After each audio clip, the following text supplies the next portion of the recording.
as we remember those children, I recall the words of Elie Wiesel, the Holocaust survivor who said, "To forget the dead is akin to killing them twice."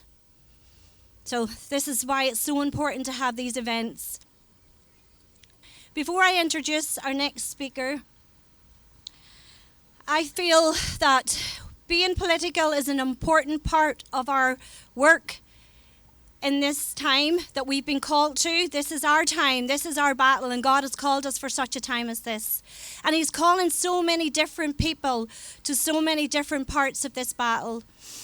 And Dr. Anne McCloskey is here today, and many of you will know Anne. Anne has been involved and drawn into politics. She's a general practitioner, an amazing doctor for life, but also she was dragged in, I would say, to politics because no one else took up the call. No one else heard the call or took the invitation to stand up for politics.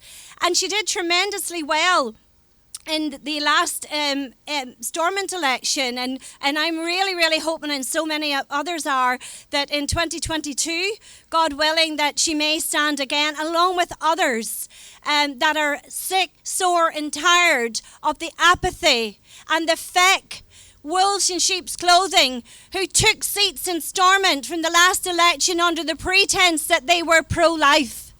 We need to remove and drain the swamp from the pro-abortion MLAs, from the Alliance Party who claim to be Christian, from the SDLP and from Sinn Féin who claim to be Catholic and nationalists. They need to be removed and replaced. And that is what people like Anne McCloskey, who is also a doctor for life, an important doctor, who is here to talk to us today. And, you know, when I think about people like Anne, and even myself and others in the movement, that would sometimes, you know, rather do something else. It's a quote from the movie, The Lord of the Rings. Because we know the battle is upon us whether we like it or not. And this is a quote. It says, "I wish it need not have happened in my time," said Frodo. "So do I," said Gandalf. "And so do all who live to see such times. But that is not for them to decide. All we have to do is decide what to do with the time that is given to us." And that's what people like Anne McCloskey and others who are standing up and taking the baton and moving forward, because this is our time and this is our battle. And whether we like it or not, the battle is upon us. So I'd like to welcome Dr. Anne McCloskey to come here to speak to us today. And I think she's going to actually dismantle and expose that abortion is not health care. I'm very grateful to be able to come here and talk to you today. I do so in awe and humility, following on from those two amazing witnesses for life, Stephanie and Adele. Stephanie, who gave her baby who was ill the gift of life, even for only a day, at great risk to her own health and well-being. I mean, the story is just, it's something that once you've heard that, you can't forget. And Adele's showing of the pain and the grief and the destruction that abortion leaves for the mothers of the babies, because you've heard it said before, I'm sure, that having an abortion doesn't stop you being a mother. It makes you a mother of a dead baby. And as I say, Adele is able to take the positive from that and know that she will see her children again, and that day will come, and that faith must sustain her through all of this. So as other speakers have said, we're here today to commemorate 664 real people. These were people. They were small, they were defenceless, they were voiceless, they hadn't reached their full maturity, but they were every bit as much a member of our human family, our shared human family, as you and I. We know that since the 1967 Abortion Act was passed in England, and our politicians here chose not to impose that barbarity on their people, that 100,000 of our citizens, people like you, like me, people we work with, people we meet at school or at church or wherever, that these people are now in our community and contribute to our society and work and have families and live here because of that law which protected them. And those 100,000 people also have 100,000 mothers who didn't have to go through the grief and the trauma that people like Edel have gone through. Abortion is never health care. It is the only medical procedure with a 50% mortality, and intentionally so. It can never, ever be regarded as health care. And I look around me at the doctors and the midwives and the hierarchy in medicine who can manage to fool themselves into believing that taking the life, stopping the beating heart, dismembering the smallest and most defenceless members of the human family can be part of a caring profession. So I trained in paediatrics a very, very long time ago, and I worked in the Royal Belfast Hospital for Sick Children in the neonatal intensive care unit. And people have heard me tell this story because, like most other young people at that time, you don't think very deeply about these things. But I remember there, and I remember the night that I became acutely aware of the humanity of children before, these wee ones who were born before they were meant to be born. And I read in the news there recently a very heartening story of a woman who had triplets at 22 weeks who survived. So in the children's hospital, during the long nights on call, we did 1 in 4 nights on call. It was fairly heavy going, but you'd be there on your own with these wee scraps of humanity and watching them battling for life. They hated us because we put tubes in them, we took blood from them, we poked them, we just messed with them, and they used to cry and scream. And at the same time, although you couldn't hear the scream because the endotracheal tube was down, so it was a silent scream. And that, of course, is also the name of a very powerful film which shows the actual abortion being carried out and the child screaming. So that these wee ones, and conversely, when they got their feeds, and if you got stroked their heads, they showed that they were happy, that it soothed them. So they were sentient human beings, even at 24, 25 weeks. And so that from that you can see that if you extended back human creation, the embryology of where each one of us started is a continuum. There's no point along that line when you develop personhood. You have it right from the start when you are wonderfully made. The referendum in the 26 counties, many people, I'm sure, who are here present or watching today, will have been a very active part in the campaign which tried to preserve the 8th Amendment to the Irish Constitution, which protected the lives of unborn children. We in Derry like to think that Donegal, being the only county in Ireland which returned a majority to protect life, was our great canvas, and we forayed across the border in great numbers to help out. I'm of course joking because Donegal people actually know what life is about. And we saw in that referendum the distortion created by the media, the unfair and unequal treatment that RTE meted out.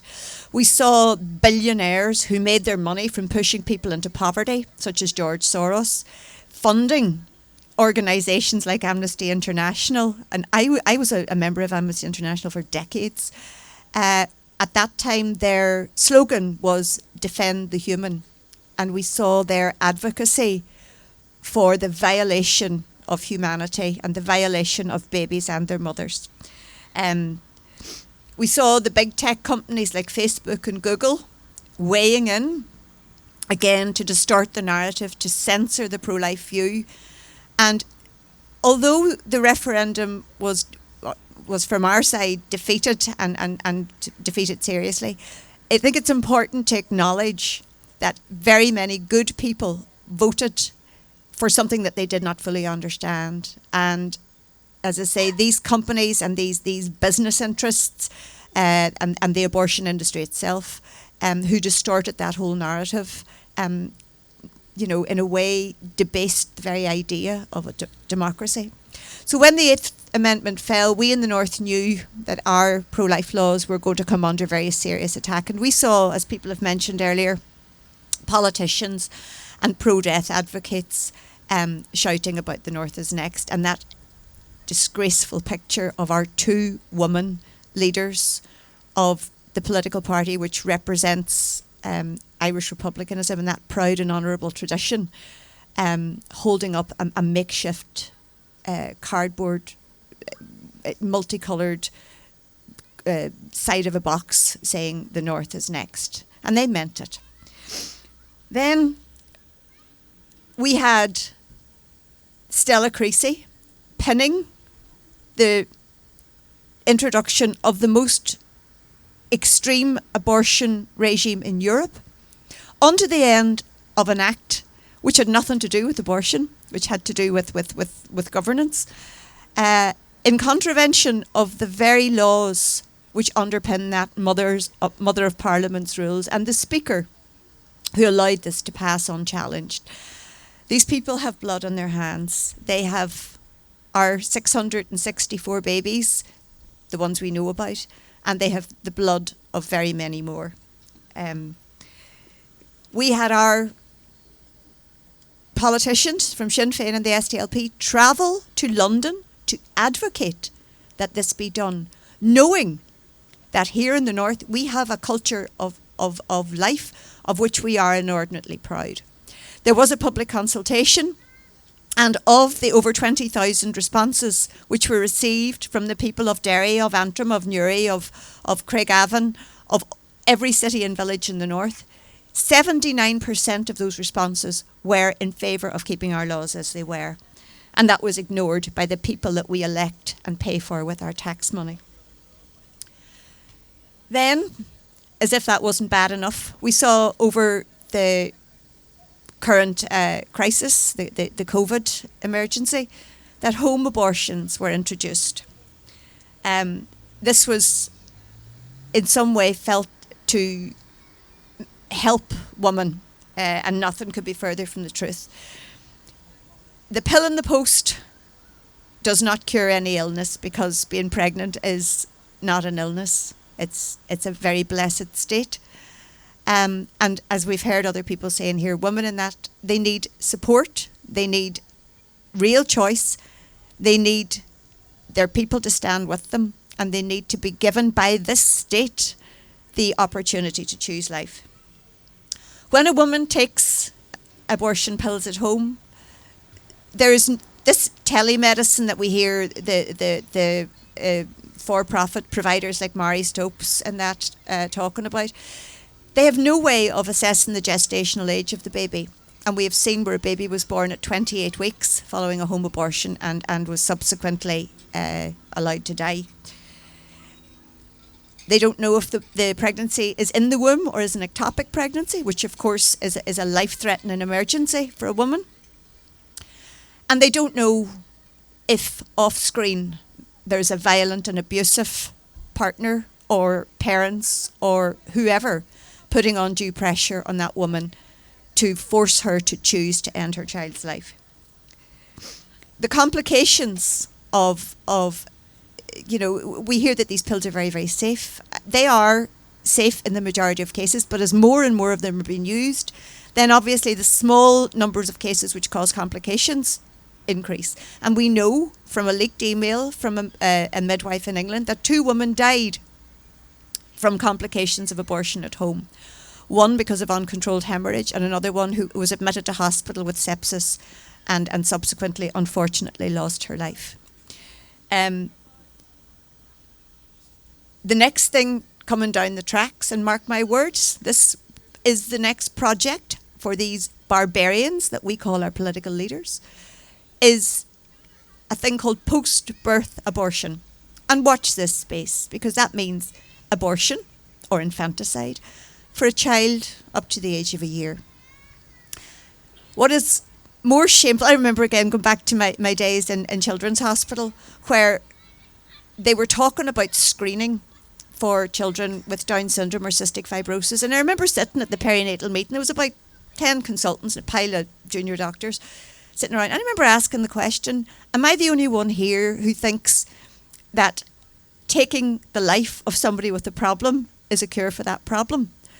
And we saw the heroic campaign of the girl with trisomy 21 with Down syndrome, Heidi Crowther, who begged and pleaded for the politicians in England and in the North not to screen out people like her who have their place and their right to exist on this planet, and in fact in very many cases inspire us with their heroism and with their capacity for love.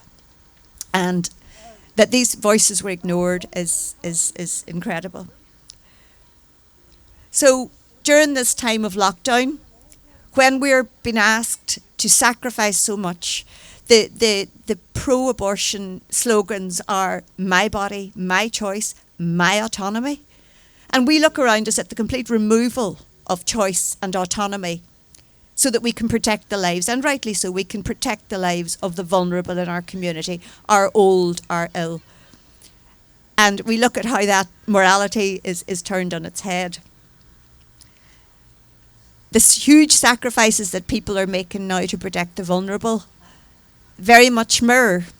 And as I say, as a GP, I've helped many women in pregnancy crisis decide to keep their baby. And I've never, in the dozens of women who've made that very difficult decision for them at the time, I've never had anybody coming back and saying it was the wrong decision. And in fact, conversely, I've had women coming back and weeping with joy that they were able to be powerful enough and able to be facilitated in managing their pregnancy and bringing their child into the world. So we remember with sadness the 664 souls who didn't enjoy their time on this earth. We know that we will meet them again, and we go forward with hope, because we will, our generation, our children's generation, their children's generation, we will overturn these unjust, inhumane and anti-human laws. And I have no doubt that this will pass, as so many other evils in the world have passed. And as I say, I'm very glad to be here with these wonderful people today to give witness and to look forward to a better future for all of our people. Thank you.